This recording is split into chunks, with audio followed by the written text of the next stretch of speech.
हा परमार्थ जो साधकांचा निजस्वार्थ ना तरी समर्थामध्ये समर्थ योग आहे तरी परम सुगम.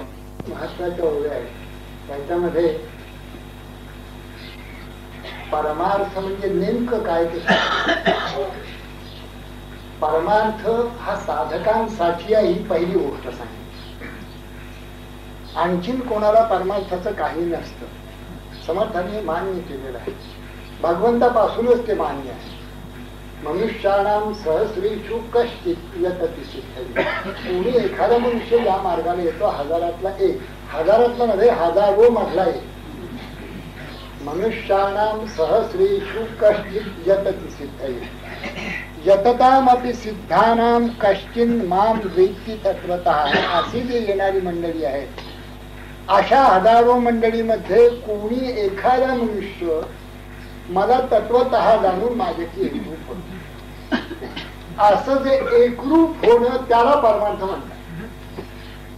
हा साधकांचा निजस्वार्थ स्वरूप स्थिती, एकरूप होणं, जीवशिवाचं ऐक्य होणं, परमात्मा भेटणं, आत्मदर्शन घडणं, स्वरूप बोध होणं, स्वरूप आनंद प्राप्त होणं, हा परमार्थाचा अर्थ समर्थांचा आहे. आणि तो साधकांसाठी आहे. आणि साधकांची व्याख्या समर्थांनी दिलेली आहे. साधक कोणाला म्हणायचं, प्रथमच अवगुणाचा त्याग केल्याखेरी साधक होतच नाही असं त्यांचं म्हणणं. अवगुणाचा त्याग झाला पाहिजे, संतांना शरण गेला पाहिजे, संतांनी अंगीकार केला पाहिजे, संसार बंधन तुटलं पाहिजे. आणि मग दृढ होण्यासाठी जो बोध झालेला आहे, मी तोच आहे, हा अहम, असा बोध जो झालेला आहे, तो दृढ होण्यासाठी जो साधना करतो तो साधक. अशा साधकांची सहजच प्राप्त होणारी कालांतराने साधना करता करता जी स्वरूप स्थिती, त्याला ते परमार्थ म्हणतात. आणि पुढे असं म्हणतात की हा सोपा आहे, अवघड नाही. पण सोपा तेव्हा जर संतांचा समागम झाला तर सोपा आहे. संतांच्याकडे आपण जाऊ शकलो, संतांपर्यंत आपण पोचू शकलो, संत आपल्याला काही म्हणायला लागले, सांगायला लागले, त्याने आपला अंगीकार केला, अनुग्रह झाला आणि त्याप्रमाणे आपण वाटचाल करायला लागलो म्हणजे सोपा आहे तरी परम सुगम. हा परमार्थ सोपा आहे. ही स्वरूप स्थिती सोपी आहे, कारण त्याच त्यालाच आहे. ते आपली स्थिती आहे, दुसरीची नाहीये. मलाच मी भेटायचं आहे, आणखीन कोणाला भेटायला जायचं नाहीये. कलेक्टर, गव्हर्नर, मंत्री अशांना भेटायला जायचं असं तर मध्ये बराच व्याप आहे. तसं काही नाहीये. हे आपल्यालाच आपण भेटायचं आहे. पाहावे आपणाशी आपण या नाव ज्ञान. बाहेरचा जो मी आहे त्यांनी तिथून निघून आपला जो मी आहे त्याला भेटायचं. आपला मी हे स्वरूप, बाहेरचा मी हा अहंकार. हा अहंकार जाणं, बाहेरचा मी जाणं. कोण जो मी सुविद्या असेल, अविद्या असेल, मी श्रीमंत असेल, दरिद्री असेल, मी सुरूप असेल, कुरूप असेल, मी असा असेल, तसा असेल, जे का आहे ते त्यालाच अहंकार असं म्हणतात. ही जर आपलं समज, त्याला अहंकार असं म्हणतात. हा अहंकार गेला, बाहेरचा मी संपला की आपोआप तो आत्मा मी प्रकट होत. ह्याला म्हणायचं स्वरूप स्थिती आपल्याच आपल्याला बोल. पाहावे आपणाशी आपण या नाव ज्ञान. ह्यालाच ते परमार्थ म्हणतात, स्वरूप स्थिती म्हणतात. संतांच्या समागमाने, संतांच्या सान्निध्याने ही सहज मिळते. संत भेटायचे कुठे? संत समागम हा काय सोपा आहे का? बहु अवघड आहे संत भेटी असं तेच म्हणतात, संतच म्हणतात. याचं कारण संत आहे ठिकठिकाणी, पण आपल्याला त्यांची ओळख जशी पटायला पाहिजे, ते काय म्हणतात, ते काय बोध करतात, हे ग्रहण करण्याची शक्ती आपल्याजवळ नसल्यामुळे संत भेट दुर्गम झाली. संत नेहमी नित्य आहेत, सगळ्या देशामध्ये आहेत, सगळ्या काळी आहेत. जसे ते पूर्वी होते तसे ते आज आहेत, तसे ते पुढेही राहणार आहेत. पण त्यांना ओळखणाऱ्या संता वाचून कोण, असं समर्थ विचार. संतांची ओळखीता संता वाचून कोण, संतांना ओळखणाऱ्या संतांशिवाय नाही. तुकोबाई तसंच सांगतात, समर्थही तसंच सांगतात, ज्ञानोबाई तसंच सांगतात. तुम्हाला जर संत भीती पाहिजे असेल तर त्यांना ओळखण्यासाठी लागणारी साधना प्रथम करायला पाहिजे. संत भेटी पूर्वीची साधना, संत भेटी नंतरची साधना. संत भेटी पूर्वीची आपली काही साधना पाहिजे, मग संत कळतात. ज्यांनी भक्त, ज्ञानी, विवेकी, विरागी, कृपाळू, मनस्वी, क्षमावंत, योगी, प्रभू, दक्ष, व्युत्पन्न, चातुर्य जाणे, तयाचे नियोगे समाधान बाणे. ज्यामुळे सहज त्या साधकाला समाधान, तृप्ती, शांती, आनंद प्राप्त होतो, त्या साधूंची ही लक्षण आहे. भक्त, ज्ञानी, विवेकी, विरागी, कृपाळू, मनस्वी म्हणजे मन आवरणारा, मन ताब्यात ज्याचा आहे तो, क्षमावंत, कितीही अपराध जरी झाले तरी क्षमा कधीही चुकणार नाही, योगी, अखंड ज्याचा अनुसंधान आहे तो, प्रभू, ज्याचा अधिकार आहे परमार्थातला तो, दक्ष, व्युत्पन्न, पंडित आहे, शब्द ज्ञाने पारंगतू, ब्रह्मानंदे डुल्लतू. प्रभू, दक्ष, व्युत्पन्न आणि चातुर्य जाणे, कसा मनुष्य आहे, का आहे, कुठपर्यंत आलेला आहे. सब घोडे 12% नाही. जसे जसे येतील माणसं तस तसं त्यांना सामावून घेऊन, त्यांना हाताला धरून जिथे असतील तिथून त्यांना पल्ल्यापर्यंत पोहोचवणारे असे जे कुणी असतात त्यांचा समागम हा एवढाच मार्ग आहे. तरी परम सुगम परिजनासी जाहला दुर्गम, का जयाचे वर्म सत्समागमाकडे. हे वर्म चुकला असं की समर्थ म्हणतात, त्याचा अर्थही तोच आहे की संत जरी असले तरी त्यांचा समागम कसा करायचा, काय त्यांना विचारायचं जाऊन. स्वामीजींनी या बाबतीत आपल्याला मार्गदर्शन असं केलं की त्यांना 2-3 गोष्टी विचाराव्या. संतांच्याकडे गेलो आपण आणि निश्चितपणे हे संत आहेत असं कळल्यानंतर 2-3 गोष्टी विचाराव्या. एक, मी कोण आहे, परमेश्वर कोण आहे, विश्व काय आहे. मग ते म्हणतात विश्व ही असत वस्तू आहे, म्हणजे तुला जशी भासते आहे, नाम, रूप, वर्ण, आकार हे सगळं वरवरच असून त्याचा अधिष्ठान जो परमात्मा तो आणि तुझं अधिष्ठान जीवाचं जे ते एकच आहे. म्हणून तूही नाहीस, विश्वही नाही, एक परमात्माच आहे असं ते सांगतात. आता हे सांगितलेलं सगळेच उपनिषदांपासून आजपर्यंत सांगतात, पण ते ग्रहण करण्याची शक्ती जर त्या शिष्यामध्ये असेल तर त्या सत्समागमाचा त्याला उपयोग होईल. त्याला परमार्थ म्हणजे निज स्वार्थ म्हणजे स्वरूप स्थिती त्याला प्राप्त. जर हे वर्म चुकलं तर सत्समागम घडून देखील स्वरूप स्थिती प्राप्त होणार नाही. म्हणून चुकले वर्म सत्समागम. हे वर्म लक्षात पाहिजे. तिथे जाऊन विचारायचं का, विचारल्यानंतर त्यांनी जर सांगितलं तर आपल्याकडे ती शक्ती ग्रहण करण्याची आहे की नाही. नाही तर त्यांनी 100 वेळा सांगून पुन्हा मी देहच आहे असं जर पक्क झालं तर मग काय करणार, मग काहीच करता येत. मग संत तरी काय करणार. स्वामीजींकडे एक साधक गेले. आता साधक हजारो गेले, त्याच्यातलेच हे एक होते. मनुष्यानां सहस्रेषु पैकी. तर त्यांनी त्याला काय सांगितलं की मग आपण हळूहळू मन अंतर्मुख करावं, अशा प्रकारे ध्यानाला बसावं. हे सगळं झालं, घरी गेले. पुढे त्यांचं एक पत्र आलं की मला अजून नीट कळलं नाही, म्हणून त्यांनी एक ओवी सांगितली, त्या पत्रात लिहिली, त्यांना पाठवून दिली. अंतरी वळवोनिया मना गगन दारी. इथे पुढे गगन हा शब्द, आकाश हा शब्द आलेला आहे, आकाशमार्गी गुप्त पंथ म्हणून सांगतो. गमती कशा असतात. पुष्कळ संत भेटले, हे गेले, शरणागत झाले, साष्टांग दंडवत घातला, ते काय सांगतात ते ऐकतायत कानानी, सगळ्या गोष्टी खऱ्या. अंतरी वळवून या मना गगन दावी. ठीक आहे, 8 वर्ष त्यांनी साधना केली.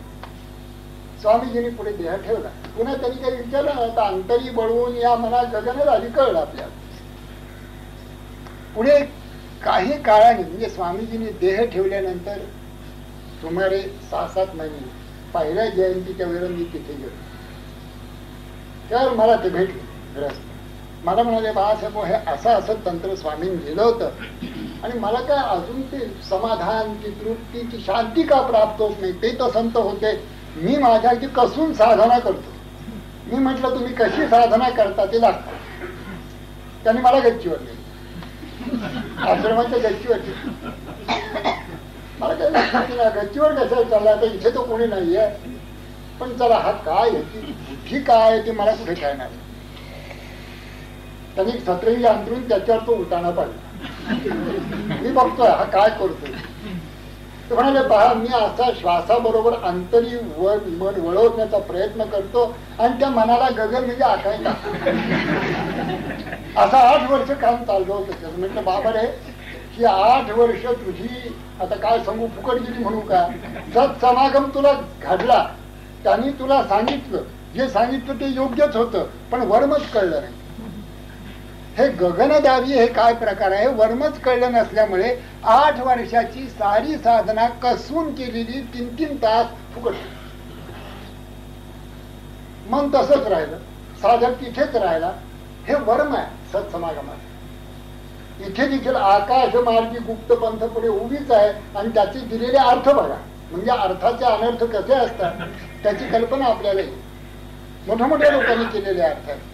म्हणून वर्मच जर कळलं नाही सत्समागमाचं तर मग संतांचा समागम होऊन देखील आपल्याला त्याचा फारसा उपयोग होतो. म्हणून संतांच्या आजूबाजूला आलं, त्यांच्या सान्निध्यात राहिलं 2-5 वर्ष म्हणजे आपल्याला मोठा फायदा झाला अशी कल्पना चुकीची आहे. आपली तयारी साधनेनी झाली. हरिस्मरण नामस्मरण नित्य आनंदानी प्रेमानी उल्लसित अंतःकरणाने व्हायला लागलं. ध्यान धारणा मोठ्या प्रेमानी आनंदाने व्हायला लागली. मग संत भेटले आणि मग त्यांनी नेमकी आपली चूक दाखवली व हे करायला पाहिजे. मग आपण करायला लागलो म्हणजे मग त्याचं वर्म आपल्याला सापडतं आणि वर्म सापडल्याबरोबर हे सार स्वरूप स्थिती परमार्थ हा सोपा आहे असं त्यांचं म्हणणं. जनासी झाला दुर्गम का जयाचे चुकले वर्म सत्समागमा करे. नाना साधनांचे उधार हा रोकडा ब्रह्म साक्षात्कार. पुष्कळ साधनं आहेत, उदंड साधने लोक करतायत. ज्या त्या साधनेमध्ये जो तो दंग आहे त्यांच्या दृष्टीने ती साधना त्यांची चांगलीच आहे. साधना कोणतीही असली तरी हरकत नाही. ती नामस्मरणाची असो, ती गीता ज्ञानेश्वरीच्या अभ्यासाची असो, नुसत्या सत्संगतीची असो, ध्यानाची असो, हठयोगाची असो, सोहमबोधाची असो किंवा आणखी कोणत्याही पुष्कळ साधना आहेत. ज्या ज्या काही ज्याला पाहिजे त्या त्याने आपल्या प्रकृती धर्माप्रमाणे करावे. पण समर्थांचं म्हणणं असं आहे की ह्या सगळ्या ज्या साधना आहेत कोणतीही ध्यानासकट हा उधारीचा व्यवहार आहे. आम्ही ध्यान तुम्हाला ध्यान कोणाला जर सांगितलं एखाद्या सद्गुरू तर ताबडतोब काही मिळत नाहीये. तुम्हाला तपश्चर्या आहे ती 12 वर्ष 15 वर्ष आम्ही ते सांगतो 2 तप 3 तप तुम्ही करत राहा. हा उधारीचा व्यवहार आहे असं त्यांचं म्हणणं आहे. नाना साधनांचे उधार नामस्मरण केलं,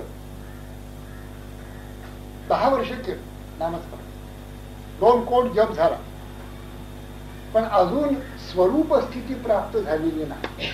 अजून तो आनंद प्राप्त होत नाही जो संतांना मिळालेला आहे. ती प्रसन्नता येत नाही. आमची प्रसन्नता घटकोपावली क्षणाक्षणाला भंग पावते. आमचा आनंद क्षणाक्षणाला भंग पावतो. बायकोनी ठीक चहा केला तर आनंद आहे, जरा साखर कमी पडली की आमच्या कपाळाला आढळतात. म्हणजे आम्ही असं म्हणत नाही किंवा आजचा चहा काय अजबच झाला और आहे, फारच आनंद आहे. रोज आनंद असतोच, पण आज खूपच आनंद आहे. मग बायकोनी घटकावर पिऊन मागवते गोडवर, मग तिच्या लक्षात येते की साखरच नाहीये. म्हणजे साखर असण्याचा किंवा नसण्याचा आपल्या मनोवृत्तीवर चटकन फरक पडतो. हे जे काय आपलं तंत्र आहे, आपली सगळी आनंद असे हेरकावे खात असतो. आज गल्ला जरा बरा आला म्हणजे व्यापारी आनंदाचा, आणि गल्ला नसला एक दिवस, एकच दिवस म्हणजे आठवड्याभर धंदा उत्तम चाललेला, आता एकच दिवस. आता काय करणार, काल 5,000 रुपये आले म्हणून आज तसेच येतील हे काय सांगता येईल का? गिऱ्हाईक आहे हे सांगता येणार नाही. कधी मंदी असते, कधी जोर असतो गिऱ्हाईकाला, सांगताच येत नाही. कधी तो दास बोल सगळं गेला, ते ध्यान साधना की नाम साधना सगळं उधाळा. आणि मग 6-5 वाजल्यापासून जे गिऱ्हाईक सुरू झालं तुंबट पुन्हा आनंद आला.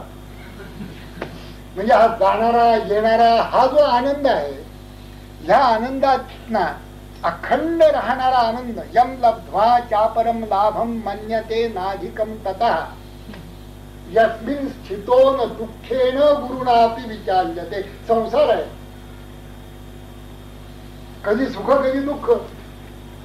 असं कोण सांगेल की मला अखंड सुख? असं कोणाचा संसार झाला? प्रभू रामचंद्रांपासून गोपाल कृष्णांपासून आपल्यापर्यंत कोणाचा असा संसार झाला की नित्य निखळ निखळ आनंदच, फक्त आनंद, दुसरं दुःखाचा लवलेश नाही, असा संसारच नाही. काही दुःख, दुःखाउपरी सुख देतो देव कृपाळूपणे. दुःख आहे, बरं दुःख भोगल्यानंतर थोडं सुख. हे सुख दुःखाचं तंत्र फार चमत्कारी. उपनिषदात एक या संबंधी गोष्ट आहे की संसारातलं सुख कसं आहे त्या संबंधी एक प्रवासी अरण्यातनं चालला होता. तिन्हीसांची वेळ झाली होती, झपझप चालला होता, पण इतक्यात पाऊस येण्याची चिन्ह दिसालेली, खूप ढग आले आणि मिट्ट अंधकार पडला. विजा गडगडायला लागल्या, पाऊस कोसळायला लागला. छत्री बित्री होती बरोबर, पण तरी देखील विजा, पाऊस आणि वारा ह्याच्या तडाख्यात त्या छत्रीचं कारण ओला चिंब भिजून गेला. कोण नाही, वाट अगदीच बारीक. घाईघाईने एवढे 2 मैल कसे तरी जायला पाहिजे पलीकडे अशी कल्पना, पण पाऊल टाकायचं म्हणजे अंधारच सगळं, तर पाऊल कसं पडणार? पण एवढाच वीज कडायची आणि पुढला रस्ता दिसायला लागला थोडा 22 पाऊल. पण तेवढ्यात हेही दिसलं की एक वाघ टिप्पण साधून आपल्यावर उडी, कारण त्याला दिसतं अंधारात, आपल्याला दिसत नाही. टिप्पण साधून आलीत आहे तो जो पळत सुटला त्या वाटेने. पुन्हा वीज चमकली, लक्षात आलं की वाघ पाठीवरच आहे. पुढे विहीर होती, आड होती, आड असं मोठा जुनाट, झाडे झुडपू वर वाढलेली होती. पारंब्या अशा आल्या होत्या झाडाच्या दुतर्फा, मार्गच नव्हता. पाठीमागे वाघ, तो उडी टाकणार, तो ह्यानी विहिरीत उडी टाकली. त्याचा पारंब सापडला हातात, त्या पारंब्याला उमकळत राहिला.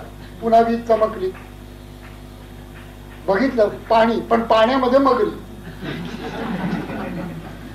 सगळ्या मगरी होत्या अशा, खूपच मगरी होत्या. भीती वाटली भयंकर. वाघ त्याच्यावर बसलेला विहिरीच्या काठावर, खाली मगरी, वर हातामध्ये डहाळी, आणि त्या डहाळी अशी हलकावे खाते आहे, अशी परिस्थिती होती. त्या डहाळीवर एक माधाचं पोळ होत, ते त्याने हल्लं. त्यातल्या त्या माशा, मधमाशा निघाल्या आणि त्या चावायला लागल्या ह्याला. पण दरम्यानच्या काळात त्या पोळात ना हे मध ह्याच्या जिभेवर पडायला लागला आणि मग तो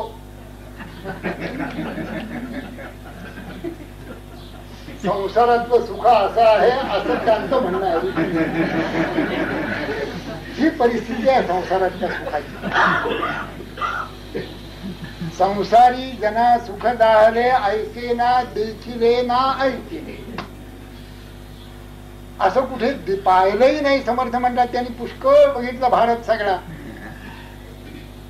संसारामध्ये मनुष्याला निखळ सुख प्राप्त झालं आणि आनंद निर्भर मनुष्य आहे असं कुठे पाहिलंही नाही ना ऐकलंय. मग आता सगळा संसार टाकून द्यायला पाहिजे. संसार टाकायला नको, नामस्मरण पूर्वक संसार करा. मुख्य हरिस्मरण, मुख्य नामस्मरण, मुख्य आत्मदर्शन.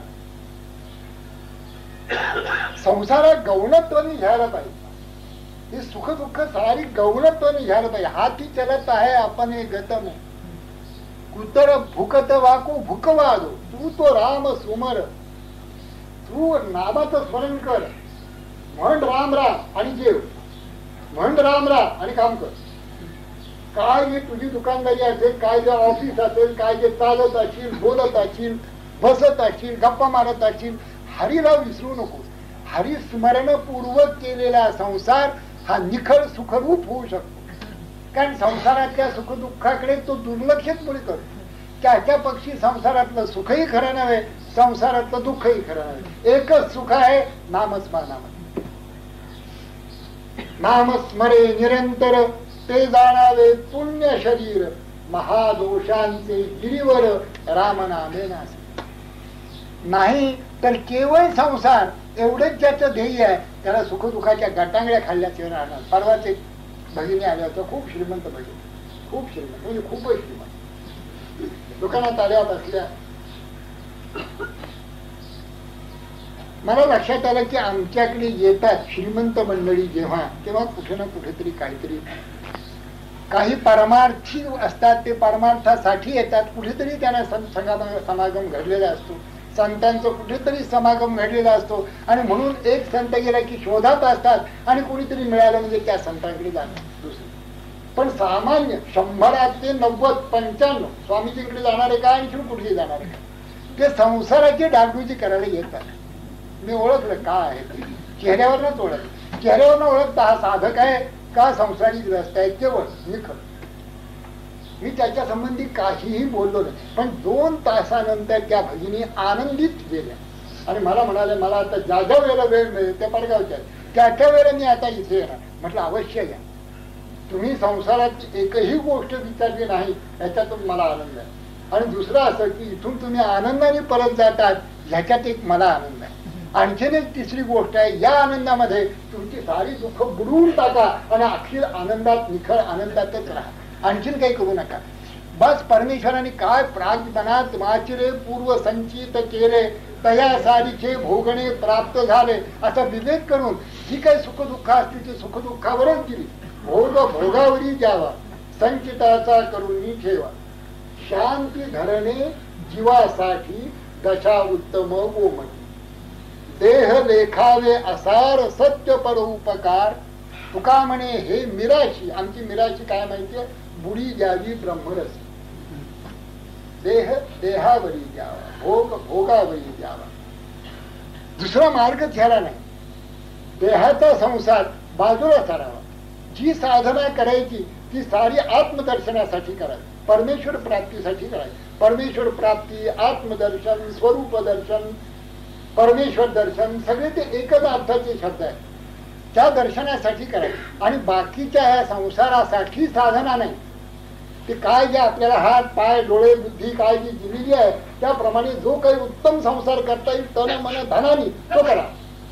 असं करू नये की संसार कुठेतरी कसा तरी काहीतरी असं करायचं असं नाही. ते सगळं उत्तम करा संसार, परंतु संसारामध्ये शीत नाही, संसारामध्ये निखळ आनंद नाही, संसारामध्ये स्वरूप प्राप्त होणार नाही. तर केवळ संसार केला. जर हरिस्मरणपूर्वक संसार केला तर संसार आणि परमार्थ दोन्ही उत्तम तऱ्हेने साधून अंती स्वरूप बोधावर कोणीही आपल्यापैकी साधक येणे शक्य. सत्समागमाचं हे वर्म आहे. बाकीच्या सगळ्या साधना उधार असं म्हटलं. नाना साधना, नाना साधनांचे उधार. ब्रह्म साक्षात्कार आणि स्वरूप स्थिती ही जी साधना आहे त्याच्या व्यतिरिक्त जेवढ्या म्हणून साधना आहेत त्या सगळ्या उधार. केव्हा तरी फलद्रूप होणाऱ्या पुढे पोस्ट डेटेड चेक, आमच्या भाषेत व्यापारी भाषेत 2 वर्षाच्या पुढला चेक काय करायचं, त्याचा काय उपयोग आहे आपल्याला. 1 दिवस 2 दिवस 4 दिवसाच्या पुढला असतं तर एक वेळ, पण 2 वर्षाच्या पुढला जर चेक असेल तर नुसता आपला ठेवून द्यायचा, पूजा करावी आणि 8व्या दिवशी तो सांगायला येतो किंवा उद्या भरू नका. म्हणजे काय 2 वर्ष झाल्यानंतर पुन्हा उद्या भरू नका. तर हे उधार उपयोग नाही. नाना साधनांचे उधार. आपण जेवढ्या साधना करतो त्याचा मोहरा जर स्वरूप स्थितीकडे नसेल तर साऱ्या साधना उधारीचा व्यवहार आहे. आळंदी पंढरी केली. आळंदी पंढरी करणाऱ्या माणसाच्या मनामध्ये साधना चांगलीच आहे, सगळ्या साधना चांगल्या आपापल्यापरी. जर स्वरूप बोधाविषयी यत्किंचितही काही माहिती नसेल तर जन्मभर जरी आळंदी पंढरीने आळंदी केली तरी उपयोग होणार. तो उधारीचाच व्यवहार होतो. 2-5% कदाचित इतरत्र कुठेतरी फिरले असते, टिंबकटू पासून किंबर्ले पर्यंत, त्याच्यापेक्षा हे आळंदी पंढरी केली ही बरी. पण स्वरूप साक्षात्कार म्हणून त्याला उधारच म्हटलंय साधन.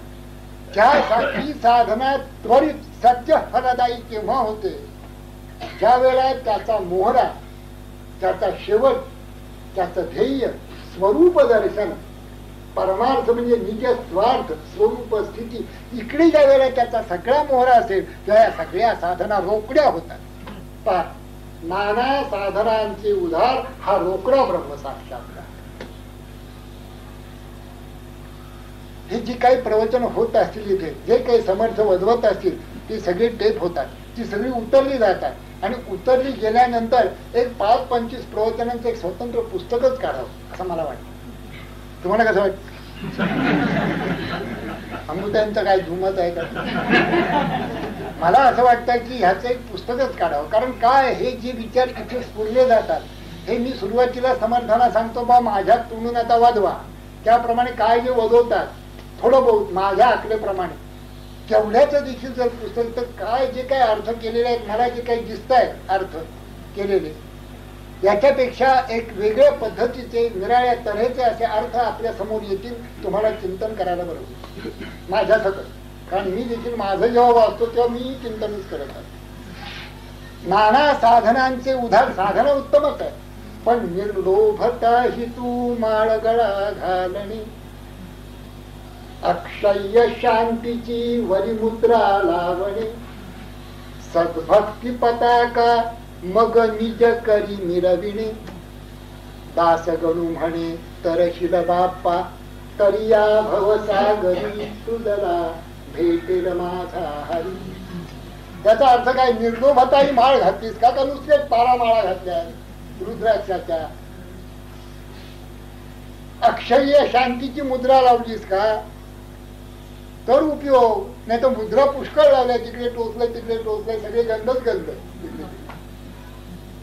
पण शांती बघायला गेलं तर चुकून देखील ना, असं नाही होत.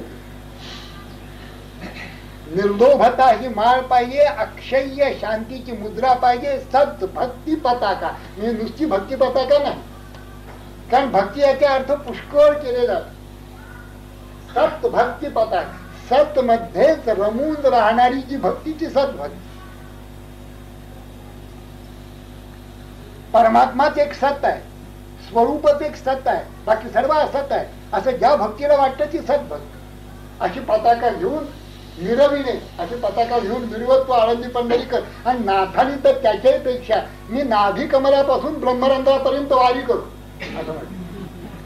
मी बसतो शांत आणि नाभी कमलापासून ब्रह्मरंध्रापर्यंत वारी करतो. म्हणजे वारी करण्याचं देखील जे काही साधन आहे ते उधारी होऊ शकतं आणि रोकडा ब्रह्म साक्षात्कारी होऊ शकतो. म्हणून नाना साधनांचे उधार ही स्वरूप स्थिती हा रोकडा ब्रह्म साक्षात्कार. ध्येय काय, अखेर सर्व साधना जी काही आपल्या हातून होते त्याचं ध्येय काय, स्वरूप स्थिती. कशा करता स्वरूप स्थिती? हाच परमार्थ आहे. कुणी सांगितला? समर्थांनी सांगितलं. कोणाला होतो? साधकांना होतो. साधक कोणाला म्हणायचं सांगितलंय समर्थ. कुठेही गोंधळ नाही परमार्थामध्ये, कुठेही गोंधळ. 2 गुणिले 2 बरोबर 4. तसा परमार्थाची एक ठराविक साधना, ठराविक ध्येय कोणा एका सत्पुरुषाकडनं जर मिळालेली असती तर ती साधना केल्यानंतर त्याचं निश्चित ध्येय प्राप्त व्हायलाच पाहिजे याच जन्माला.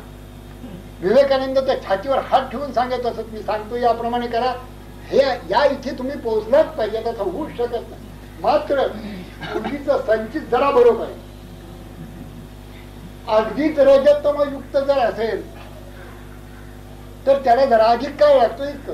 जर सत्वगुणी असेल तर काय स्थिती होती मी सांगू आपल्याला. 5 वर्षामध्ये 5-7 वर्ष सहज अवस्था देखील प्राप्त होणं शक्य आहे. मात्र मूळ पिंड सत्वगुणी पाहिजे. सद्गुरु निष्ठा अतिशय बलवत्तर पाहिजे. सद्गुरूंनी सांगितलेलं एवढं देखील इकडे तिकडे कानामात्राचा फरक न करता केलं पाहिजे. 5-10 वर्षाच्या आत त्याला सहज अवस्था, स्वरूप स्थितीची सहज अवस्था प्राप्त होते. म्हणजे क्षण 2 क्षण सहज अवस्था. असं तुमच्यापैकी कोणालाही होणं शक्य आहे. पूर्वीचे संचित ये जन्मीची कमाई, तिसरी ती पाही गुरु कृपा, असं ज्ञानदेवांनी म्हटलं. नाना साधनांचे उधार. ह्याच्या साधनांचं निराकरण नाहीये.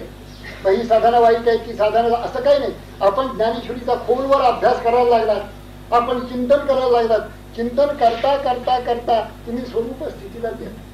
चिंतने चिंतने तद्रूप. तुम्ही दासबोध हातात घेतलात आणि वाचायला लागलात. आता संहा परमार्थ जो साधकांचा निज स्वार्थ. चिंतन करता करता तुम्ही स्वरूप स्थितच होता. हे शब्द नाहीतच आहे. ज्ञानेश्वरीचे काय दासबोध मी आता पाहतो आपल्याला. मी तरी पुष्कळ वर्ष दासबोध वाचतो, पण असं चिंतन कुठे घडलं होतं. तुम्ही मंडळी मिळालात त्या अंबुताई माझ्याकडे बघायला लागल्या. ज्ञानेश्वरी सांगतात, दासबोध कधी सांगणार. आणि सारखा तगादा सुरू केला 2 वर्ष आधी सांगायच्या पासून. आता दासबोध केव्हा, दासबोध केव्हा. त्या तगाद्याने मी जागा झालो आणि दासबोध सांगायला जेव्हा सुरुवात केली तेव्हा लक्षात आलं की प्रत्येक शब्द किती महत्वाचा आहे. मी पुष्कळ हे शब्द वाचून त्याच्यावर उड्या मारत गेलो, आपणही गेला. पण प्रत्येक शब्द हा निज स्वार्थ हा शब्द. रोकडा ब्रह्मसाक्षात्कार, साधनांचे उधार. प्रत्येक शब्द मला अडवायला लागला आणि सांगायला लागला थांबा, याचा विचार तुम्ही केला का, याचं चिंतन तुम्हाला घडलं का. आणि जर चिंतन घडलं असतं तर मग काय, चिंतन घडता घडता स्वरूप स्थिती. एवढी साधना पुरे आहे. शांत बसून काही काही मंडळी वाचताना मला गंमत वाटते. ज्ञानेश्वरी वाचताना कशी वाचतात. हा दासबोध 9:30 निश्चित झोप. 9:30 ते 10:15 प्रवचन असतं. तुम्ही या तिथे अनुभव घेऊन बघा. कित्येक निद्रा नाही झालेले कित्येक लोक तिथे आले आणि निद्रा घेऊन आता सुटेने घरी झोपतात.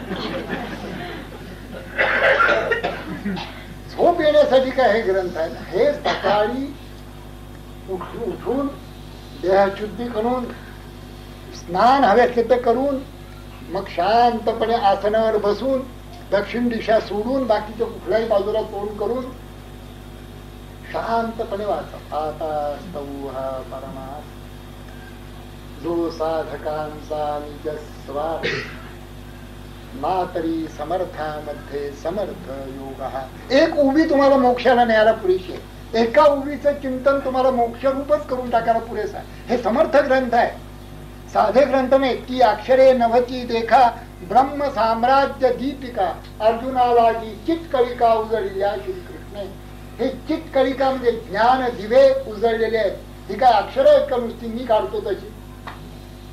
आणि कोणी कसला अक्षर काढलं त्या प्रल्हादाला नुसता क अक्षर आल्याबरोबर त्याच्या डोळ्यात अश्रुधारा व्हायचं नाहीये. मला आनंद होतोय की माझा कृष्ण मला भेटला को याच्यामध्ये. आणि आम्हाला समर्थ अक्षर समोर ठेवतायत तरी काही होत असेल अंतःकरणात गलबत शपथ. काय दगडाची बंदीत का काय अंतःकरण सगळी. आता तुमचं ठीक आहे, तुम्ही बाहेर मोकळून रडता म्हणून माझा त्रास होत. नाना साधनांचे उधार हा रोकडा ब्रह्मसाक्षात्कार वेदशास्त्रीचे सार. म्हणून ह्या निज स्वार्थ याचा अर्थ स्वरूप स्थिती का करायचा त्याचं तुम्हाला कोणी नाही. सगळ्या वेदशास्त्री जे सार ते अनुभवा. हा परमार्थाचा असा आहे की वेदशास्त्राने जे सारभूत काही सांगितलेलं आहे. काय वेदशास्त्रांचं सार आहे. अहम ब्रह्मास्मी सर्वम खलु इदम ब्रह्म. बस वेदशास्त्राचं सार आहे. ब्रह्म सत्यम जगन मिथ्या जीवो ब्रह्मैव नापरः. वेदशास्त्र जेवढी म्हणून आहेत साही शास्त्रांचं सार हे एवढंच आहे. आणखीन काही सार नाही. ते हाताला येतं असं म्हणतात. खरा परमार्थ केल्याने हा रोकडा ब्रह्म साक्षात्कार की मीच ब्रह्म आहे. अस्ति ब्रह्मेति चेद्वेदो परोक्ष ज्ञानमेव तत्. अहम ब्रह्मेति चेद्वेदो साक्षात्कारः स उच्यते. ब्रह्म आहे, परमात्मा आहे, तो आनंद रूप आहे, तो सगळ्या ठिकाणी आहे, सर्व काळी आहे, सर्व स्थळी आहे, हे सगळं परोक्ष ज्ञान. चांगली गोष्ट आहे. आप्तवाक्यावरणात ते परोक्ष ज्ञान झालं. अहम ब्रह्मेति चेद्वेद, मीच ते आहे अशी अनुभूती येणं स्वतःला. अनुभूती येणे ह्याचा देखील अर्थ अखंडची धारणा असणं. तैल धारावत मीच ते आहे. कधीही झोपेत, जागृतीत, व्यवहारकाली जेवत असताना मी ब्रह्म आहे याची विस्मृती न पडणं, याचाच अर्थ साक्षात्कार. अहम ब्रह्मेति चेद्वेद साक्षात्कारः स उच्यते. प्रथम त्याची मधून मधून विस्मृती होते, खंडित होतं, आपल्या स्वरूप स्थितीपासून पुन्हा पुन्हा च्युत होतो, मग अखंड राहतो. वेदशास्त्री साळ ते अनुभवासी आहे तरी चहूकडे. पाहता निज स्वार्थ परमार्थ आहे तरी चहूकडे, पण अणुमात्र दृष्टी न पडे. सगळ्या ठिकाणी आहे. परमात्मा नाही अशी स्थिती नाही, अशी गोष्ट नाही, अशी वस्तू नाही. जे जे तुम्ही पाहता ते ते तोच आहे. पण आम्हाला पाहण्याची सवय आहे ती नामरूप वर्ण आकार, काळा गोरा, गुटका उंच, असं आपल्याला पाहण्याची सवय झालेली आहे. एक दृष्टी सरागली सवे ते दिसे ते पाहावे, पण गुज ते जाणावे गौप्य आहे. ही जी गुज आहे ना, ते दिसत नाही आहे दृष्टीला. दृष्टीला दिसत नाही, मनाला भासत नाही, बुद्धीला निश्चय करता येत नाही. ते कोण्यापरी साधावे असं म्हणता तुम्ही. मी पण टाकायचं कसं, ब्रह्म अनुभवायचं कसं, समाधान पावायचं कसं. मी पण जाणून त्यागावे, ब्रह्म होऊन अनुभवावे, समाधान ते पावावे निसंगपणे. एका वाक्यात सगळा पारमार्थ, एका उभीत सगळा पारमार्थ. कशाला पुष्कळ साधना कुठल्या करायची काही आवश्यकता नाही. एवढी उभी वाचली की समाज जाणत्या पुरुषा समजून वाचायला पाहिजे. नेनता कुटीवरी साधने केली, नाना परी तरी मोक्षाचा अधिकारी होणार नाही. अगदी स्वच्छ परमार्थ. कुठून सुरुवात केली? प्रातः काळी उठा, यथान शक्ती आठवावे सर्वोत्तम आहे. पुढे काय काय सांगितलं? मग संसार धंदा करावा, काही फलाहार घ्यावा, मग संसार धंदा करावा, सुशब्दे राजी राखावा सकळ लोक. आता काय ह्याच्यापेक्षा आणखी आम्ही व्यापारी दुसरं काय करतो? या रावसाहेब, या भाऊसाहेब, या काकासाहेब, म्हणजे तुमच्या खिशातले पैसे माझ्या खिशात घाला. पण असा बोध न ठेवता खरंच भगवत स्वरूपच सगळे आहे असं धरूनच नम्रतापूर्वक आपल्याजवळ जे काय आहे ते त्याला देणं. तो पैसे दिलेत, तुम्हाला काही काळजी नको, पैसे आपोआप येतात. आपण चांगले होत नाही. एका गृहस्थाने मला असं सांगितलं की तुम्हाला बाळासाहेब धंदा करायचा आहे ना. मी म्हटलं हो, धंदे करायचे नाही, धंदा करायचा. मग तुम्हाला एक साहजिक गोष्ट सांगतो, काय धंद्याचं मर्म सांगतो. जसं समर्थाने परमार्थाचं वर्म मर्म सांगितलं, तसं वर्म मर्म तुम्हाला सांगतो. मी म्हटलं काय? आपल्या मनात काय जे असेल त्याची दाद लागू देता का मला? छान वर्म. आणखीन दुसरं काय? आणखीन दुसरी एक गोष्ट आहे, दुसरा जे जे बोले ते खोटं झालं. म्हटलं अगे बाबा, तुझं वर्म हे तुझ्या जवळ असू दे, माझा नाही धंदा झाला तरी चालेल, पण ही दोन वर्म घेऊन मी जगात जर वागलो आणि लाखो रुपये जरी मिळवले तरी शेवटी मला झोपताना धड झोप यायची नाही, कारण सगळीच मुळी उठल्यापासून बनवा बनली.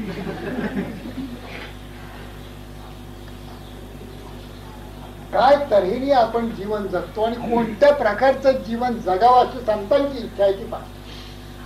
संतांची इच्छा अशी आहे की आपलं सारं जीवन, हे श्रीमंतीचं असो गरिबीचं असो, एखाद्या पंडिताचा असो किंवा सामान्य माणसाचा असो, ते सारं जीवन आनंद रूप करणं आणि करणं शक्य आहे असं संतांचं सांगणं आहे.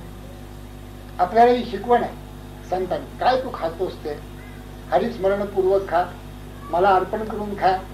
यत करोषि यदश्नासी यत जुहोषि ददासी यत तपस्यसी कौंतेय तत्पुरुषो मदर्पणम. तू असं समजू नकोस की आपल्याला इथे कायमचं राहायचंय. तू असं पक्क समज, मरणाचे स्मरण असावे हरिभक्तीस सादर व्हावे. तुला ते पक्क स्मरण ठेव, पण त्याचा अर्थ मी आता मरूनच जाणार आहे, आता काही करण्याची जरूर नाही असं काही करू नको. असार जीवित केवळ माया रडगाणे हे गाऊ नका. घेई झोपा तो नरमेला संशय त्याचा धुनी. वस्तुस्थिती ही असार भासे परी अंतरी बहुसार असे. जाणून आहे निज कर्तव्या मन लावूनिया करात. अगदी आपल्या कर्तव्यात जरा देखील ढिलेपणा देऊ नका. संबंध भगवद्गीतेच्या 18 अध्यायात सांगितलंय की सहजं कर्म कौंतेय सदोषमपि न त्यजेत. सहज आपल्या बरोबर जन्माला आलेलं, आपल्या मनाला मानवलेलं, आपल्यावर प्राप्त म्हणून आलेलं जे काही कर्तव्य असेल, छोटं मोठं, ते सारेच्या सारं कर्तव्य मन लावून करा. आणि शेवटी म्हणा ओम तत्सत ब्रह्मार्पणमस्तु. लेप लावू देऊ नका. हे आनंद रूप जीवन जगण्याची गुरु किल्ली संत आपल्या हातात देतात. ही अलिप्त स्थिती संसारात राहून तुला नामस्मरणाने प्राप्त होईल, ध्यानाने प्राप्त होईल, ज्ञानेश्वरी दासबोध भागवत अशांच्या वाचनाने चिंतनाने श्रवणाने प्राप्त होईल असं ते सांगतात. याच्या वेगळं जे जीवन जगण्याचा जो प्रकार आहे तो संतांना अजिबात मान्य नाही. नाही तरी काय थोडी श्वान सुख रे बापुडी. जन्मा आलियाचे फळ अंगी लागून ती मळ. तुका म्हणे भले त्याच्या नावे मानवले. तर हे असत्या तऱ्हेचं जीवन हे संतांना मान्य नाही. या तऱ्हेचं आनंद रूप जीवन आपलं व्हावं असं संतांचं म्हणणं आहे. आता आपण कुठे आहोत बघा.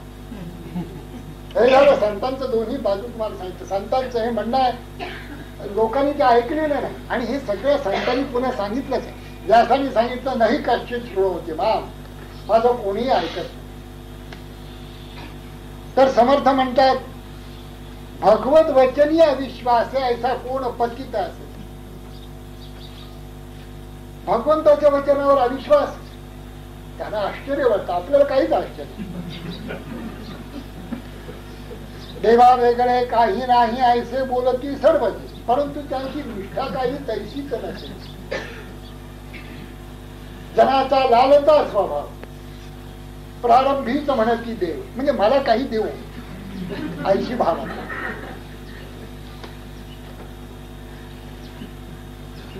आहे तरी चहूकडे आपण आनंद रूप व्हा. आनंद रूप परमात्मा ताबडतोब दृग्गोचर होतो. एक क्षण देखील आपल्याला सोडून तो राहणार नाही. त्याला सोडून आपण राहू शकत नाही. सागर आणि तरंग हे जसे असतात अभिन्न, तसे आपण परमेश्वराशी अत्यंत अभिन्न होऊन जाऊ. म्हणजे नेमकं काय होईल, तो जसा सच्चिदानंद तसा जीवाला देखील मी सच्चिदानंद आहे असा बोध.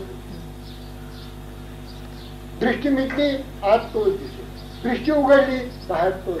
हे आत बाहेरी नियाची कोंदले, जग निखिळ माझीची ओतले. इथपर्यंत बरोबर आहे. कैसे कर्म तया आले जे मीच नाही म्हणत, इथे गोंधळ आहे आपला. ते समर्थाने पॉइंट आउट केलंय नेमकं. आहे तरी चहूकडे लक्ष्मी मध्ये करंटा नांदे, त्याचे दरिद्र अधिकची सांगे. नवल केले परमानंदे परमपुरुषे. जिकडे तिकडे तळी तळवटी, जिकडे तिकडे लक्ष्मी लक्ष्मी. हा दरिद्री जीव तसा बसला कपाळाला हात लावून. अरे आनंद रूप आहेस तू, तुला कशा करता कपाळाला हात लावायला पाहिजे? कशाला त्या कपाळावरच्या आठ्या? तू मोकळ्या मनाने बघ जगामध्ये. तू पहा कसा आनंद सागर उच्चंबळतोय. तुझ्या स्वागताला सगळा कसा आनंद तयार आहे. तू आनंदाने पुढे जा. तू असं काय बसला? असं संत आपल्याला म्हणतात. आणि आपण जणू काही संसाराचं सारं ओझ माझ्यावर पडलेलं, आता माझं काय व्हायचं पुढे, अशा तऱ्हेने आपण बसतो. हलवून हलवून जागे करतायत. काही मंडळी थोडी हल्ल्यासारखी दाखवतायत, पुन्हा येऊन बसतात.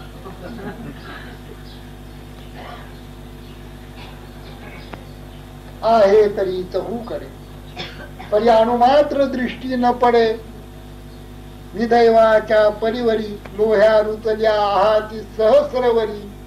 तेथे बैसोनी उपवासू करी का दरिद्री जिये.